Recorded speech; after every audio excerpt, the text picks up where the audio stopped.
Bago natin simulan ang ating video, nais ko munang magbigay ng taos-pusong pasasalamat sa inyong walang sawang pagsuporta at pagmamahal sa ating YouTube channel. Ang inyong patuloy na pagtangkilik at tiwala ay nagiging inspirasyon para sa amin upang patuloy na maghatid ng mga dekalidad na content. Salamat sa pagiging bahagi ng ating journey, at dahil sa inyo, patuloy tayong magtatagumpay. Ipinagpatuloy niya ang pagpapaliwanag at sinabi na 30 taon na ang nakalipas, nagsimulang lumitaw ang mga halimaw at maraming bansa at lungsod sa buong mundo ang bumagsak. Dahil dito, hindi mabilang ang bilang ng mga taong namatay. Sinabi rin niya na noong panahong iyon, kinailangan niyang gamitin ang kanyang espada upang ipagtanggol ang kanyang bayan, at dahil dito, tumaas ng husto ang kanyang pisikal na kakayahan. Dahil sa mga pagbabagong iyon, pinamunuan niya ang mga awaken, at nagawa ng mga tao mula sa kanyang lungsod na makaalis patungong Seoul.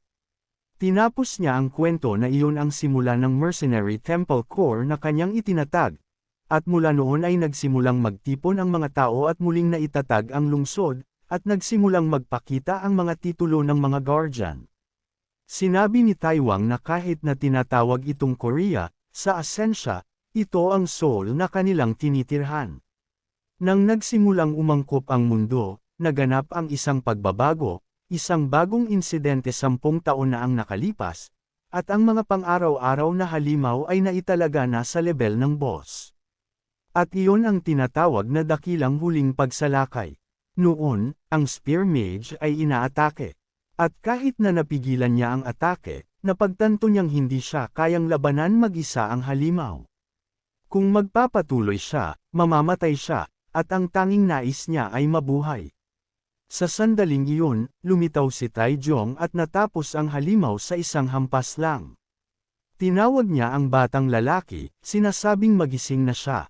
Ang tanging nagawa ng bata ay manginig, at sa kanyang isip, kailangan niyang tumakas sa anumang paraan. Gayunpaman, pinaalalahanan siya ng general na ang pagharap sa mahihirap na panahon ay nangangahulugang mabuhay, dahil kung matatakot ka, gugugulin mo ang buong buhay mo sa pag-atras. Nang hawakan nila ang kamay ng isa't isa, tinanong niya kung ano ang pangalan ng Spear Lancer, at sumagot ito, Sanhu. Tinanong siya kung siya ang bagong itinalagang guardian, at agad na sumagot ang Lancer ng oo. Inihanda niya ang kanyang espada, sinasabing maging handa ang bagong guardian. Matapos may posisyon sa harap ng higanteng halimaw, isang tumpak na hampas lang ang ginawa niya at hinati ang boss sa 2 bahagi. Pagkatapos ng pagtatapos na iyon, lumingon siya ng nakangiti at sinabi na kailangan nilang hubugin ang kanilang sariling landas. Namangha si Sangho nang marinig iyon. Bumalik sa realidad, hawak niya ang kanyang helmet, nakatanaw mula sa tuktok ng bundok. Pagkatapos, nagsimulang gumalaw si Taiwan, nagpapatrol, sinusubukang humanap ng kahit isang halimaw. Tinitingnan niya ang paligid mula sa isang bahagi patungo sa kabila, dahil yun ang dapat na pahingahan ng mga nilalang. At habang nag-iisip, naniniwala siyang ito ang silent zone at kailangan itong maging lugar ng tunay na kapayapaan. Bigla siyang napaiyak at humarap sa kanyang mga tuhod, sinusubukang unawain kung bakit walang kahit isang halimaw sa rehiyon na iyon, at naniniwala siyang hindi na niya matutulungan ang kahit ano pa. Samantala, patuloy na nagsasalita si Taiong. Pagkatapos apusin ang kanyang sigarilyo, sinabi niya na araw-araw ay punong-puno siya ng pagsisisi dahil kailangan niyang maging perpekto, sapagkat kailangan niyang protektahan ang mga tao upang mabuhay. Sinabi rin niya na hindi pinapayagan ang pagkakamali, dahil ang mga tao ay maaaring mamatay dahil sa kamalian ng iba. Ang mga salitang ito ay nagpahinto kay Chulo sa pag-iisip. Sa simula, inisip niya na ang pag-iisip ni Taiong ay immature para sa kanyang edad. Ngunit pagkatapos, napagtanto niya na natuto ito bilang tao. Napagtanto niya na ang labis na pagtuon sa pagiging perpekto ay kalaunan ay sisirain ang isang tao sa loob. Tinanong niya kung talagang babalik si Taiong sa kanyang bayan. Sumagot ito ng oo. Tumingin ang ating bida sa kanya. Iniisip na nauunawaan niya ang lahat ng sakit na pinagdadaanan ni Taiong, dahil siya mismo ay nakaranas na ng buhay sa maraming lugar sa mundo, at karamihan ng oras ay namuhay sa ganitong klaseng mundo. Bigla, humingi ang dating babae ng bayad, ngunit sumagot ang ating bida na libre iyon. Nagulat siya, ngunit ipinaliwanag ni Chulo na nagbibigay ng libreng serbisyo ang restaurant para sa mga bumabalik sa kanilang bayan. Naisip niya na medyo kakaiba ang restaurant dahil sa ganyang ugali, ngunit nagpasalamat siya sa pagkain at humiling na patuloy na alagaan ang matigas ang ulo na si Sang-Hu. Tinawag ng ating bida ang atensyon, sinasabing mabuting guardian na ang batang lalaki, at napahinga siya ng maluwag, sang-ayon. Ipinaliwanag niya na iniisip niya ang bata na parang kanyang sariling anak. Sa kanyang huling ngiti, sinabi niya na nagkaroon siya ng napakasayang gabi. Pagkatapos, lumabas siya sa pinto, at nagmuni-muni, iniisip na ang matatanda ay hindi namamatay, sila'y naglalaho lang. Si Taiwong ay sumakay sa kanyang motorsiklo at nagsimulang bumiyahe hanggang sa huminto sa wakas. Tinitingnan ang tanawin ng lungsod mula sa tuktok ng burol, nakatitig, at may luha sa kanyang mga mata. Ang tanging hiling niya ay sana alagaan ng matanda ang kanyang sarili at mabuhay ng maayos. Pagkatapos, siya ay naglaho. Sa sandaling iyon, lumitaw ang gumiho at iniisip na ang mga tao ay malambot.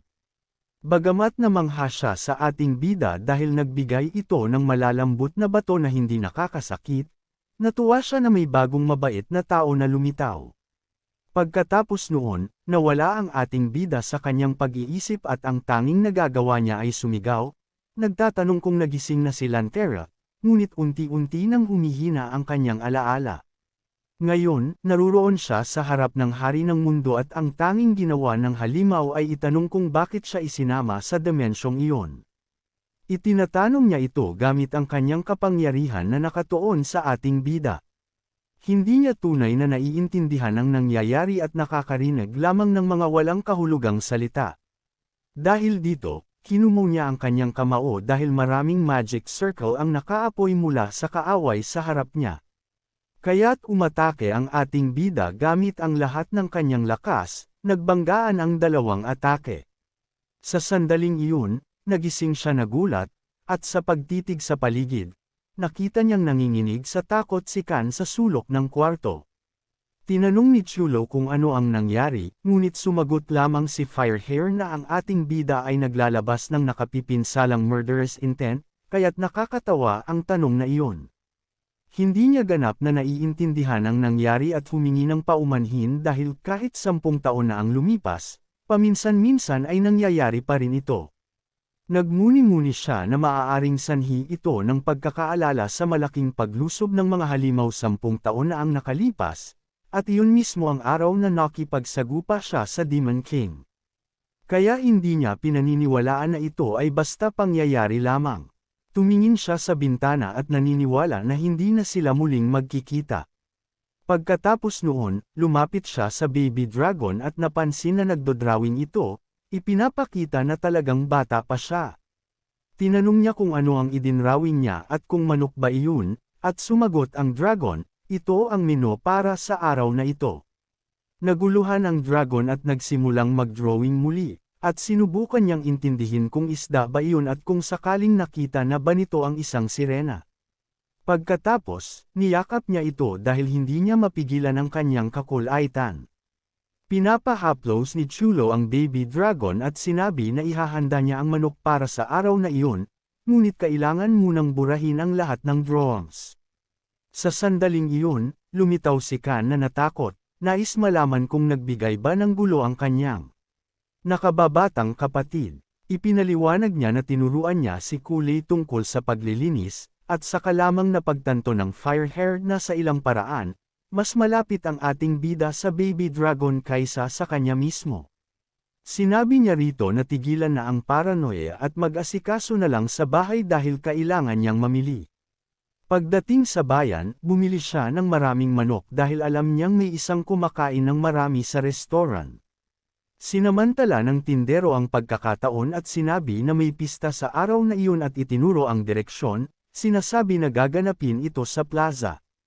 May isang golem sa harap ng lahat na nagpapakita ng presentasyon at pinapanood din ito ng ating bida hanggang lumapit si Gabi at batiin siya, sabay sabi na dumaan rin siya doon para gawin ang ogre test. Naguluhan siya sa pangalang iyon, kaya ipinaliwanag niya na iyon ang pangalan ng golem. Nagmuni-muni siya tungkol dito dahil sa tingin niya, mayroon ding ganitong nilalang sa kontinente ng Aspen. Alam niya na malakas ang golem, ngunit may malinaw na limitasyon dahil mahirap itong kontrolin, malakas ito laban sa malalaking halimaw, ngunit mahina laban sa maliliit at mabilis na halimaw. Bukod pa rito, halos walang makakamount sa kanya. Dahil dito, tinanong niya kung susubukan ba nitong kontrolin ang golem. Sumagot si Gabi na ang taong responsable ay isang level 1 awakened. Napagtanto ni Chulo na isa sa 3 level 1 awakened ang nasa loob ng golem, at ang dahilan kung bakit halos walang makakamount ay simple, kailangan mong kayanin ang enerhiyang inilalabas ng Magic Stone. Sa sandaling iyon, lumabas si Han Kim mula sa golem. Isa siyang level 1 awakened. Nagmuni-muni ang ating bida na isang disenteng kakayahan ito, ngunit napakamahal, kaya mahirap mabawi ang halaga ng pera nito. Dahil wala nang iba pang makikita roon, nagpaalam siya, at tinanong ni Gabi kung bukas ba ang restaurant sa araw na iyon. Sumagot siya na oo, bukas ito buong taon maliban kung may espesyal na nangyayari. Sabi ni Gabi, ayos lang, at sinabing bibisita rin siya. Lumipas ang hapon at bumalik ang ating bida sa restaurant hanggang mapansin niya ang kakaibang nilalang kasama ang baby dragon. Dahil dito, tinanong niya ang fire-haired kung ang espiritu ba ay kanya. Masayang sinabi ni Kan na idineklara si Cool bilang spirit master at iyon na ang kanyang bagong klase.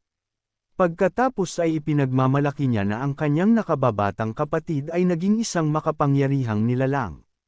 Nagsimula ang baby dragon na tawagin ang espiritu bilang ina, ngunit pinaalalahanan siya ni Kan na huwag gawin iyon dahil hindi siya ang kanyang ina at nagsimulang mag-alala, kahit hindi niya alam kung ano ang susunod na mangyayari. Natawa si Cho sa sitwasyon at naisip na matagal na niyang hindi nakakita ng espiritu sa noon combat mode dahil ang kanilang kapangyarihan ay mataas at tunay na nakakatakot. Alam niya na sa simula, ang mga espiritu ay simpleng masi-summon mula sa ibang dimensyon at nakakategorya bilang mababa, katamtaman, at mataas na level.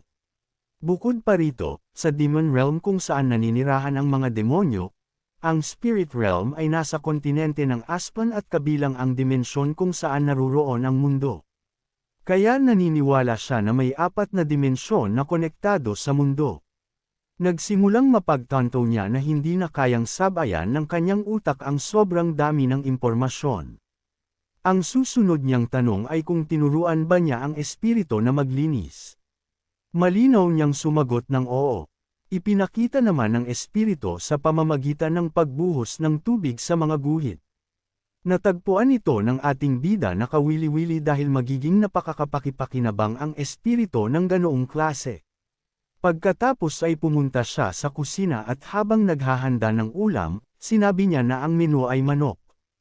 Lahat ng uri ng manok ay pwedeng lutuin at tamasahin sa mundo, lalo na ang seasoned chicken at manok sa toyo dahil ito ang mga basic. Sinimulan niya ang pagprito hanggang sa maging handa ang fried chicken.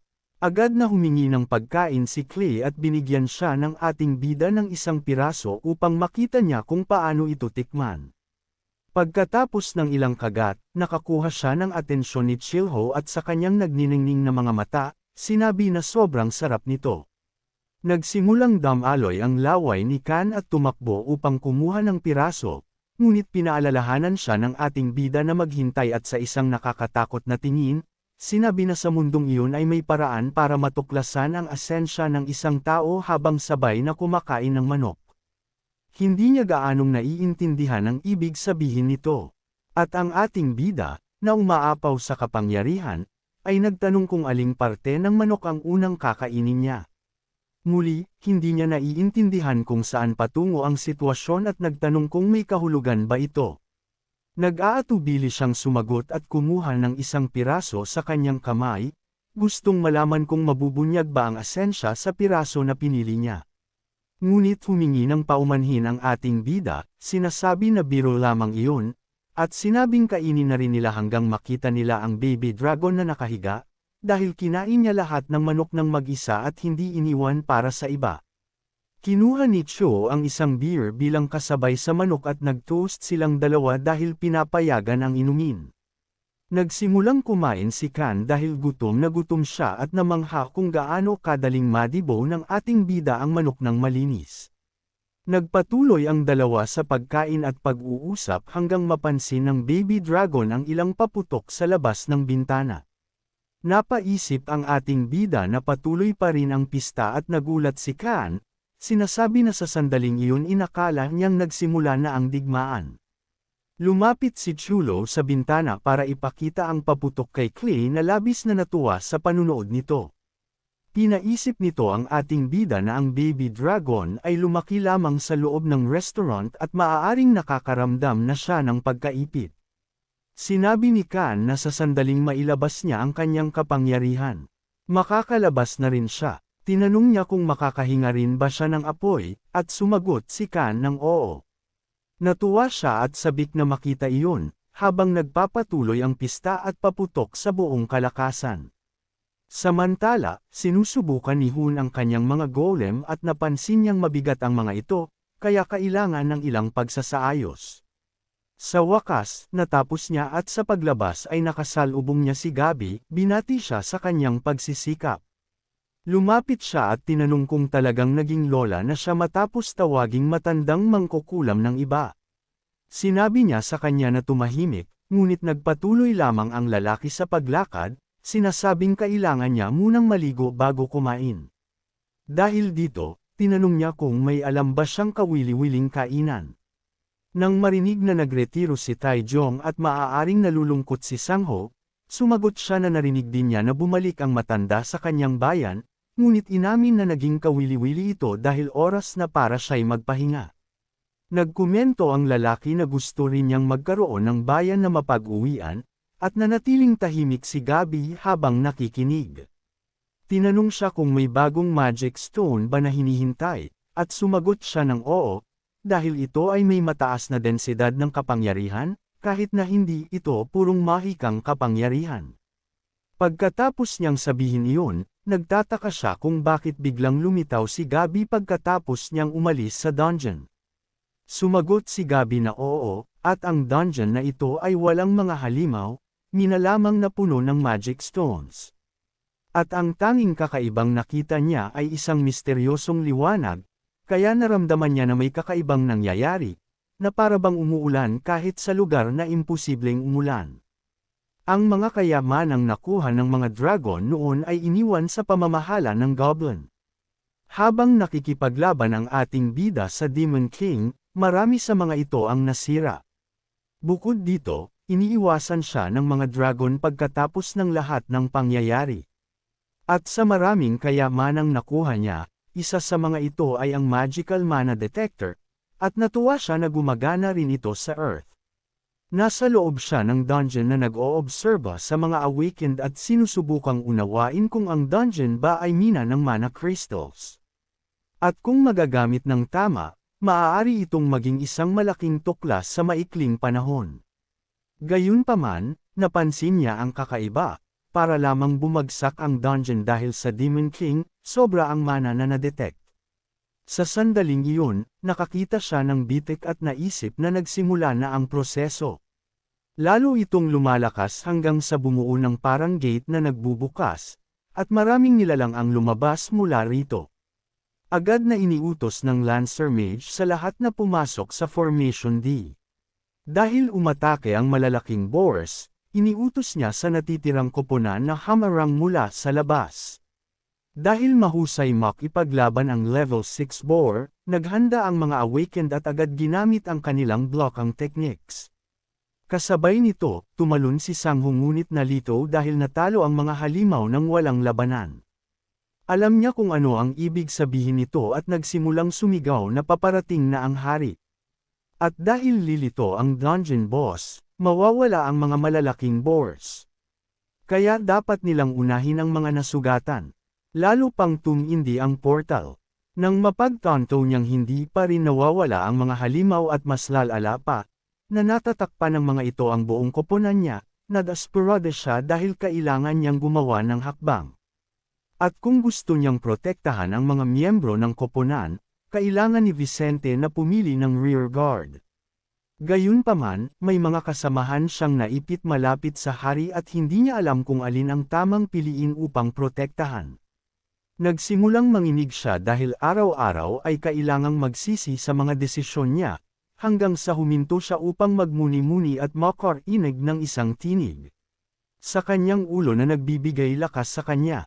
Wala kang ibang magagawa kundi lumaban, huwag matakot o tumakbo. Kasabay nito, naisip niya ang dating general na nagsabi na ang isang hakbang pasulong sa ganitong sandali ang nagpapalakas sa isang tao. Muling nakuha niya ang kanyang tapang dahil determinado siyang maging isang tunay na bayani. Dahil dito, tinawag niya ang atensyon ng lahat at tumakbo patungo sa mga halimaw, nagbabala na siya ang manggangune gamit ang lahat ng kanyang lakas. Agad siyang umusad, umatake sa lahat ng halimaw ng sabay-sabay hanggang sa makita na niya ang boss. Naghanda siya dahil naabot na niya ang kanyang limitasyon sa mana at marami pang halimaw ang naruroon. Ngunit alam niyang hindi siya pwedeng manatiling nakatayo lamang dahil patuloy na lumalabas ang mas malalaking boars mula sa portal. Laban na laban ang buong koponan, at ngayon, harapan na ni Sanho ang Boar King na napakalaki. Mahigpit niyang hawak ang kanyang sibat at nagsimulang umapaw ang kanyang kakilakilabot na enerhiya, sinasabi na lilinisin niya ang daan. At sa kanya ito itinapon gamit ang lahat ng lakas niya sa sandaling iyon. Ang atake ay sapat na malakas upang sumabog ang nilalang at mag-iwan ng bakas ng pagkawasak sa paligid. Tumingin siya, hindi makapaniwala, at nang muling hawakan ang sibat ay sinubukan niyang unawain kung saan nanggagaling ang labis na kapangyarihan na umaapaw mula sa kanyang katawan. Agad niyang iniutos na iligtas ang mga nasugatan, ngunit isang kasamahan ang sumigaw na lumitaw ang isa pang Boar King. Nabigla siya nang marinig iyon at muling iniutos sa lahat na maghanda sa depensa. Ang boss ay umungol ng malakas at sinubukan niyang kumalma dahil kailangan lamang nilang humawak hanggang dumating ang asosasyon na may mga reinforcements. Gayunpaman, ang kanyang pinakamalaking alalahanin ay hindi alam kung gaano katagal silang makakaresist.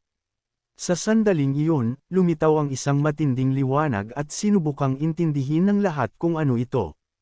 Habang nagaganap iyon, naglalaho lahat ng halimaw na parang wala lamang, kasama na ang Boar King.